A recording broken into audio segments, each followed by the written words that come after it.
Hello, Froggy here, and today we'll be going deep into the dark forest, into 3 different areas. So we're gonna start off by just climbing up to the top, because my old way of getting in there no longer works, as you may have seen in my previous dark forest video. So I'm gonna be taking some care to try to use minimal sword ammo here, because it's handy to have some later on, and we have no heavy synth. There's a little hole in the floor here you can drop through. Just continue close, following the top of the path, and you'll hit the load zone. Then you'll want to zip between some of these rocks. You can go to the right of that one to land up here. And then we take this kind of spirally staircase of rocks and stuff up. Now to cross the first forest. I'm going to be heading over to that side eventually, but we'll start off here. You can use one sword swing to make this a little easier, but if you pulse catapult lift, you should be able to make it to this side. I'm just going to be jumping from rock to rock here. If you're willing to spend the sword ammo, you could just sword fly underneath all of this, but we can actually do it without using a single swipe.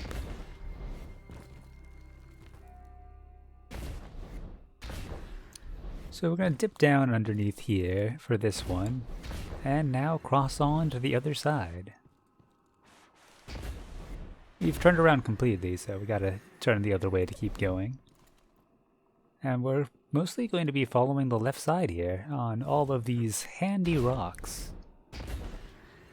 Since we're touching the ground so often, even if you fall, you'll probably have a safe spawn point set. Though you can always use a panic missile to regain some footing. We used to think there was no way between the forest sections, until Henry stumbled upon the narrow channel we're heading to.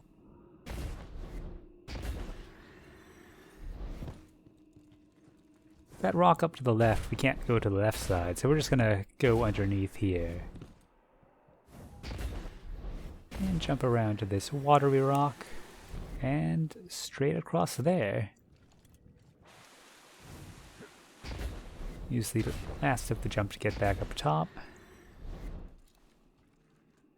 And keep going on this nice little area. This disappearing rock is a good sign that you're getting close.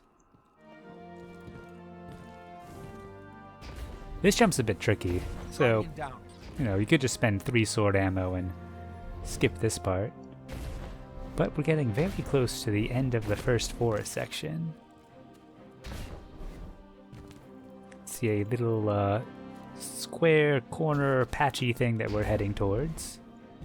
And that's about where the little channel to cross is. Turns out if you go underneath here and drop a little bit, there is a hole in the push barrier. It forms a little channel you can use to cross. We had been looking at this area for a while and had no idea what it was. But here's where we'll take our first little detour to get up into the second area of forest. You can get into the first area too using a similar technique, but I'll link a video for that. So it's useful to be in high lift here, though you want to switch back to catapult for the last bit, because catapult is just so convenient. You can see Henry is up here already. We can't just sword fly from here because of the various kill barriers. High lift is also pretty useful for this jump, but you'll need to remember to switch back to catapult lift across the final bit.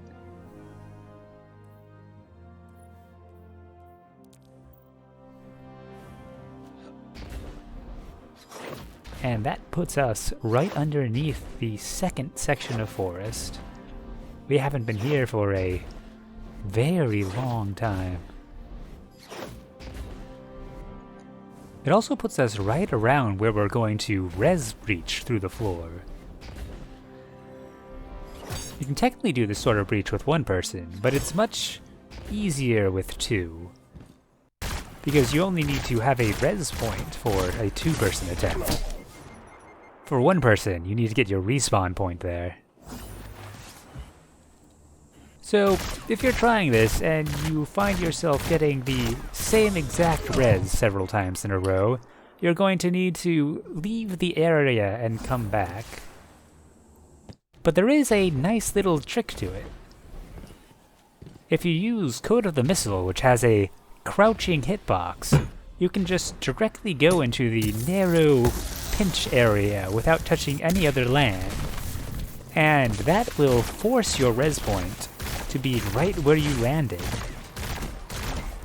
So you can see I used my Code of the Missile to get into this narrow space. And now my res point will be exactly there. Jump, jump, jump. Yes! Just a few jumps and I'm through. So let's take a brief moment to look around this section of forest. It has, after all, been a long time since we've come here. Less talking holograms, but, you know. It's a fairly short stretch.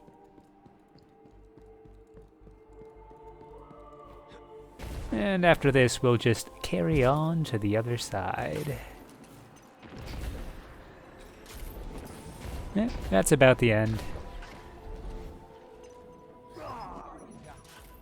So, picking up where we left off, guess Steppe's giving us a nice beat here. Going to continue flying. So to go past this section, you need to be a bit low. This is too high. You'll also probably feel some mysterious forces pushing you around. They'll push you a bit to the right, and if you're feeling those, you should drop a little bit and turn left. We're just going to be tracing this canyon with our sword flying here. If you stray to the left, to the right, or upwards, you will die. So don't do that. You do, however, want to get as close to death as you can, because you need to keep as much height as you possibly can, because the next section of forest is kind of tall. So we zipped a little right here, and then we're going to turn left around this section. If you hit that wrong, you will hit barriers, and they will ruin your sword flying, so be careful. Once you're past it, you can go up a bit. There's a stick you can land on to your left, but I prefer the shelf to the right you can just barely see. When we get close, let out the rest of your jump and missile up. If you have enough height, you should be able to clamber on. And this is actually very close to a very consistent reach point that we can use to get above. So you're just going to want to look for the little tree stump underneath.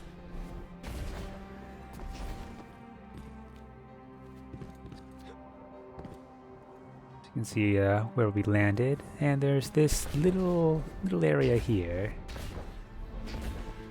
The stump below, and this is our pinch spot.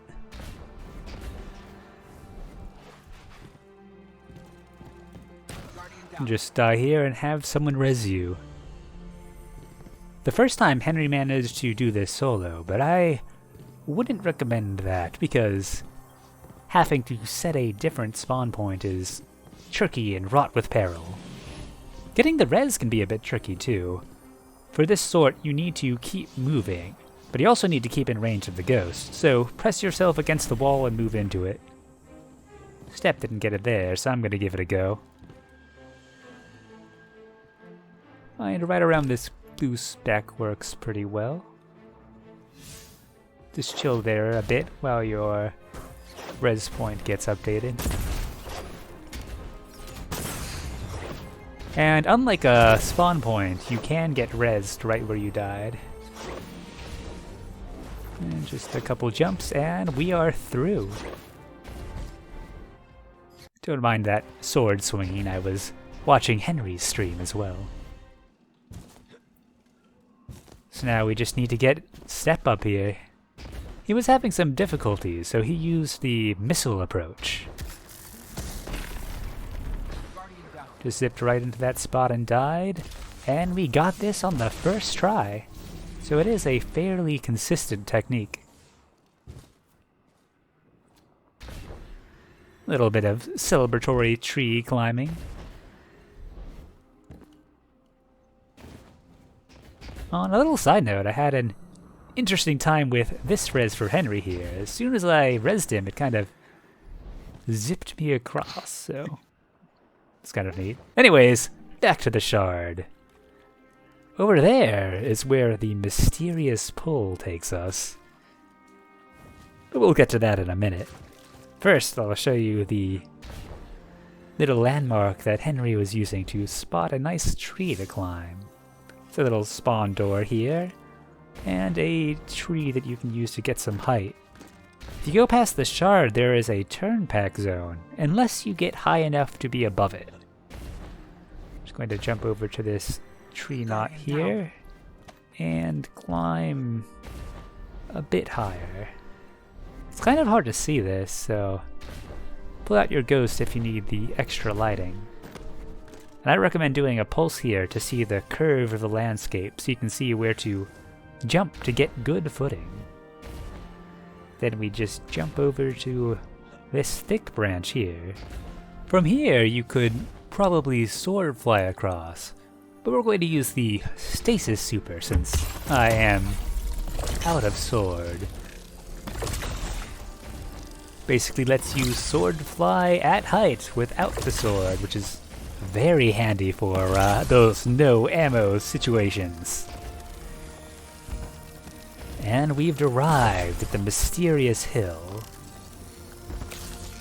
So if you've seen AZ1's video, this is where the pull begins. A little tractor beam that pulls you up to the shard. There are barriers between us and it, so maybe those will go away at some point, but until then you just get pulled along here, and when you're pulled against the barrier for a certain amount of time, it induces a turn back, so you'll see that in a minute here. We haven't yet found a way past this, but maybe, just maybe, we'll find a way.